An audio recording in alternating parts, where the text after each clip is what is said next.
Hey, what's up? I'm Liz, this is Split City DIY, and today we're going to be doing a benchmark video, but it's not going to be your average run-of-the-mill benchmark video. So a little bit of backstory. I'd seen these ribbon cable SD cards extensions before on like Amazon and stuff, and then Adafruit stocked them, and it just made me really curious about how they would perform. My main curiosity was performance, would it be degraded by using one of these?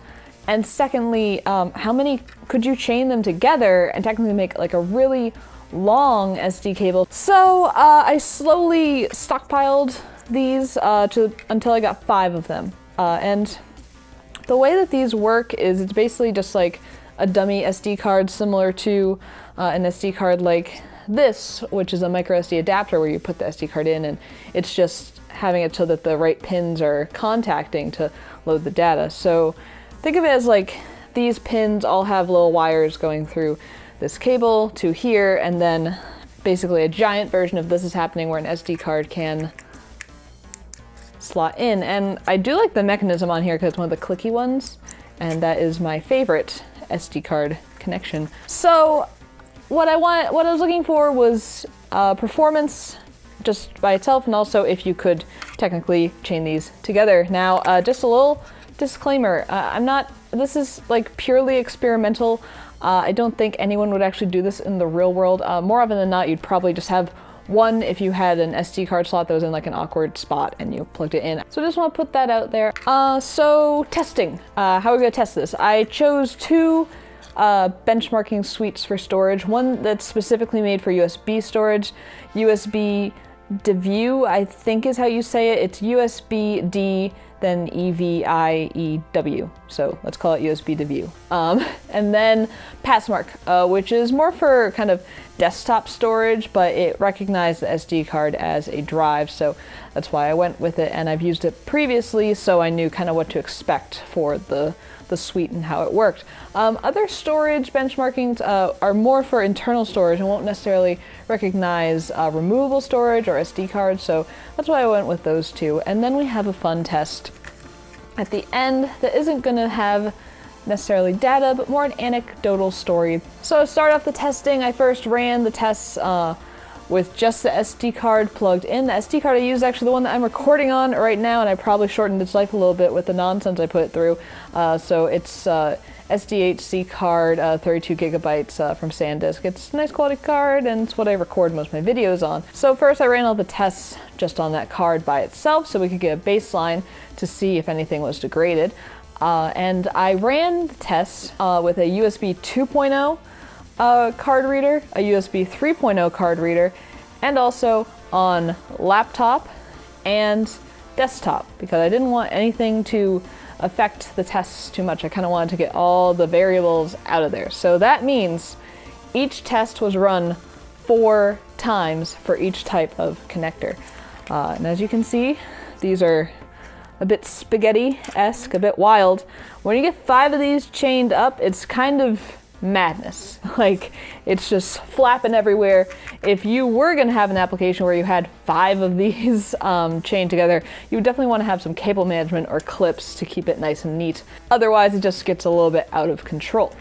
So now you know all the background, let's look at the results. So first, looking at USB 2.0, which is probably going to be your most stable platform for using these in general, just because USB 3.0, although it's a lot faster and more modern, it's not as stable as USB 2.0. That's why we see still a lot of peripherals being made as 2.0 even today. See with 2.0 that with 1 extension, 2 extension, the speeds really didn't differ that much from the control on either desktop or laptop in Passmark. The scores are going to be a little bit lower in Passmark just in general because it is based for desktop storage, so we're talking like SATA drives and everything, so keep that in mind. We do see a huge speed drop off at 3 extensions where it's just really slow, and then at 4 extension and 5 extension I just got errors. It wouldn't do it at all, and I even started to get some weird kind of corruption things in File Explorer just in general, like certain drives wouldn't show up. Like on my desktop, I have too many internal drives really, and when I was plugging in the 5 extensions, I actually couldn't see any of them show up. I was only getting my favorites folder and nothing else, so it made everything really wonky. And then I would also get errors on the SD card and I have to reformat it. So then USB 2.0, USB to view, we saw kind of a similar story. The control was very similar to 1 extension, 2 extension, and then laptop we did see slightly slower than desktop, but that's to be expected. USB speeds can be affected by RAM amounts and everything like that, so it's all connected, so that's why I did test on both platforms. And again, we saw the speeds drop off big time with 3 extensions, and also unreadable 4 extensions and 5 extensions, getting the same kind of errors as I was before. Then moving on to USB 3.0 for Passmark, we do see a big speed increase compared to USB 2.0 on both platforms, but then we do see a bigger drop off when we go to just 1 extension. It's cut by almost 10 megabytes per second, which is pretty big. And then one thing that was really weird with USB 3.0 is I would get the same kind of errors that I was getting on 4 extensions and 5 extensions with USB 2.0 every time I used 2 extensions. So for 3.0, for some reason, it did not like 2 extensions at all. But what added to the mystery of it was that 3 extensions would work. So for some reason, 2 extensions, no dice, 3 extensions, a-okay. And that still boggles my mind. I still don't quite understand it. But we do see that same, it's more of a steady speed decrease with the USB 3.0 as opposed to the not much change in the sudden crash with the USB 2.0. And then going to the 3.0 results on USB to view, we see kind of a similar story for the 0 extensions, the control, heftier speeds, and also keep in mind this one is specifically for USB connected storage, so you're going to get a more real world result, and that card that I tested was rated for 90 megabytes per second, so it was right in spec. We do see slightly slower on the laptop, and then a big drop off by actually 66% when adding in 1 extension with that, so it drops by 2/3 speed. And then the same error occurred with this benchmarking suite as well. It was error big time on 2 extensions, but again, when we added in a 3rd one, it worked. Much slower, but it worked. I still don't get it. And it wasn't just throwing an error in the benchmarking suites, it was also throwing an error in File Explorer as well, and more often than not, the card would be corrupted after trying to run it with 2 extensions. And then, of course, 4 extensions and 5 extensions, we had errors, all the errors, and also corruption in File Explorer as well. But you're not going to be, first of all, people don't normally benchmark SD cards in general.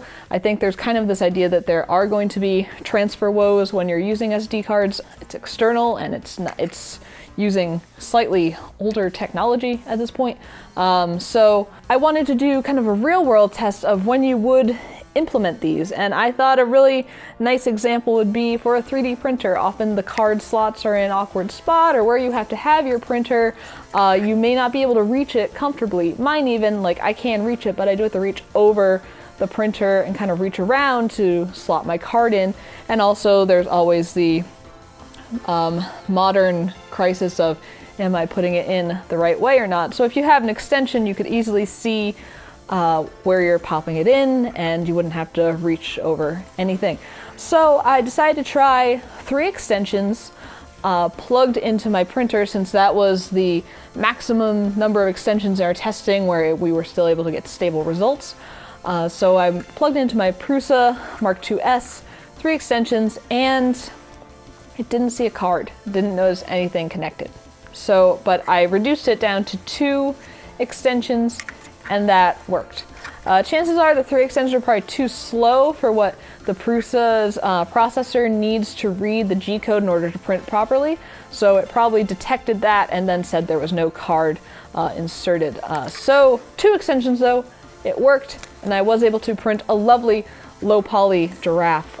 Please enjoy this time lapse of the giraffe. Who doesn't love a giraffe? And I did monitor the print to make sure it wasn't like having any errors or anything like that. It seemed like the G-code ran perfectly fine. So in that real world test, it was successful. So basically, can you daisy chain a bunch of these? It depends. I wouldn't go more than 3, and your mileage may vary depending on your application. And also your speed, and it depends on basically everything. Now, before you come at me saying, this is stupid, I just like data. I mean, I like seeing proof of concept on things, and I thought this was a great opportunity to check out some weird storage phenomena. Also, USB is just fun to me. I like seeing how it performs and the weird things you can do. I like glitches too. I really enjoyed the glitches I got with 4 extensions and 5 extensions. And when things wouldn't appear. It's a little scary because, you know, you don't want to loot your data, you don't want to corrupt things, but it is also interesting to see how just tiny little variables that in front of you don't seem like as that big of a difference can cause your computer or other hardware that's reading from storage like a huge problem that makes them kind of flip out. So I enjoy seeing that. But that's going to wrap it up for this video. I hope you found it to be at least a little bit helpful. Let me know down in the comments if you think you have an application that could benefit from one of these fun little things. Also, let me know if you'd like to see me tear one of these down, because I have 5 of them. I'm going to implement a couple of them. I actually am. I do think I want to hook one up to my printer, at least one, just so I can kind of have the card so I can slot it in a little bit more easily than reaching around. But I'm probably going to have at least 1 or 2 spares, and let me know if you want to see in a live stream what's going on inside of this, because I have been streaming more. Thank you for those tuning in. Thank you for watching. Consider subscribing for more nonsense like this, and until next time, this has been Blitz City DIY.